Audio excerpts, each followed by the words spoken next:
Bienvenue sur cette présentation de prototype. Ici, je vais vous présenter Maelstrom. Maelstrom est un jeu compétitif où les joueurs vont naviguer sur une mer continuellement en mouvement.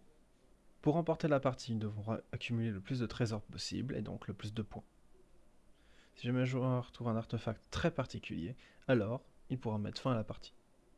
Mais j'y reviendrai plus tard.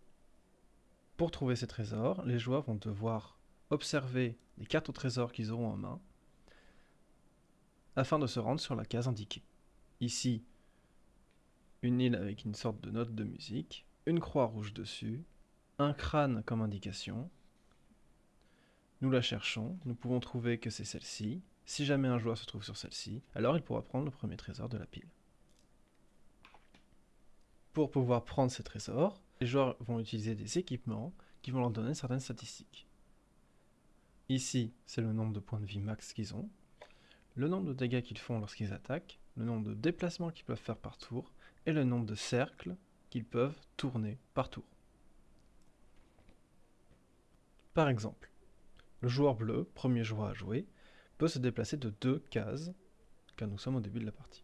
Il va pouvoir ainsi se déplacer sur les cases adjacentes. S'il se trouve sur la case désirée, révéler une de ses cartes au trésor, pour que tout le monde puisse vérifier qu'il se trouve bien à l'emplacement indiqué. L'île est ici, c'est la même case, la croix est là. Dans ce cas, c'est bon, il peut prendre le premier trésor de la pile et le placer dans sa cale.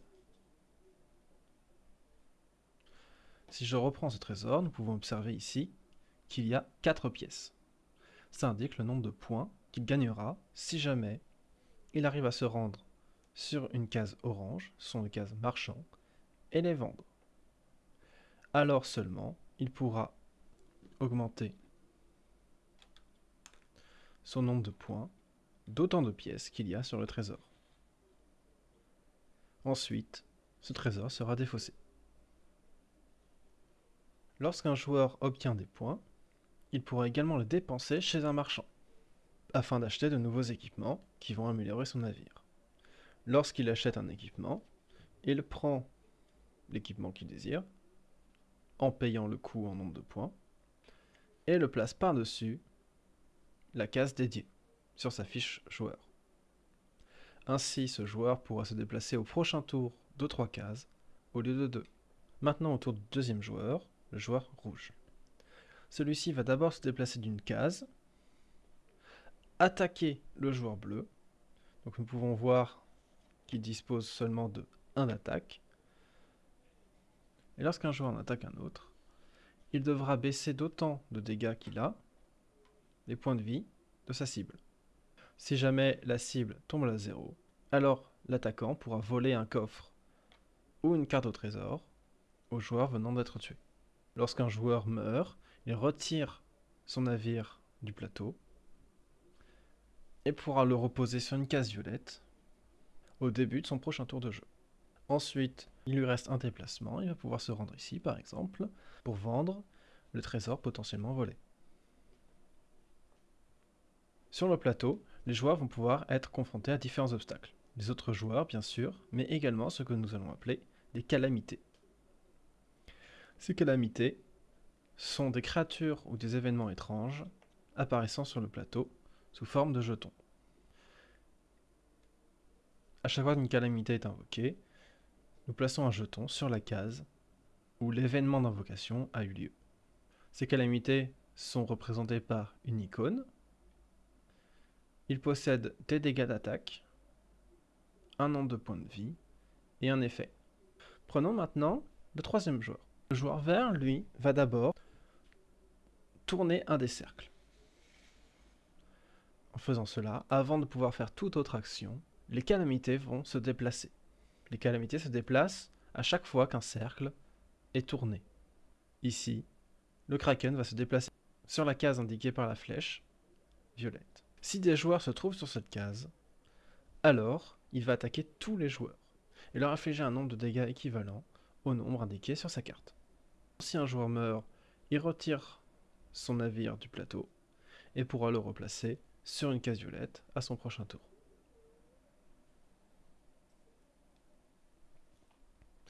Le joueur vert n'a pas terminé son tour. Ensuite, il va pouvoir se déplacer, révéler sa carte au trésor. Nous pouvons vérifier qu'il se trouve bien sur la case indiquée par la croix rouge. Dans ce cas, c'est bon. Il va pouvoir prendre une autre carte au trésor. Ici, nous pouvons observer que cette carte au trésor contient 3 pièces, ça lui fera 3 points, mais également un parchemin. Lorsqu'il se rendra chez un marchand, il pourra donc obtenir 3 points et une nouvelle carte au trésor. Si les joueurs n'ont plus de cartes au trésor, ils peuvent également dépenser 1 point pour acheter une carte. Parmi les trésors se trouvent des cas particuliers, ce que nous allons appeler les artefacts et les coffres maudits. Les coffres maudits sont des coffres qui valent 5 points, il y a 5 pièces dessus, mais également donnent au joueur qui l'a révélé un jeton malédiction qui, à la fin de la partie, équivaudra à moins 2 points. Le joueur qui piochera un coffre artefact pourra prendre le premier artefact de la pioche. Ces artefacts sont des équipements spéciaux permettant d'avoir soit un effet, soit une augmentation de statistiques. Parmi les artefacts, il en existe un particulier, la relique.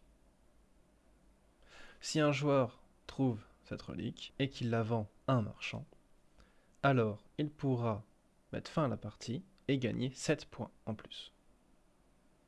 À partir de là, tout le monde compte le nombre de points en enlevant le nombre de jetons malédiction x 2, et le joueur ayant le plus de points remportera la partie. Ainsi, Maelstrom est un jeu sur lequel le plateau changera constamment. Des créatures viendront perturber les joueurs, et les joueurs s'attaqueront entre eux pour récupérer le plus de trésors possible afin de remporter la partie. Au cours de cette partie, les joueurs devront faire donc un choix entre améliorer leur navire en dépensant des points ou garder ces points afin d'espérer être le premier. Merci d'avoir écouté les explications pour Maelstrom.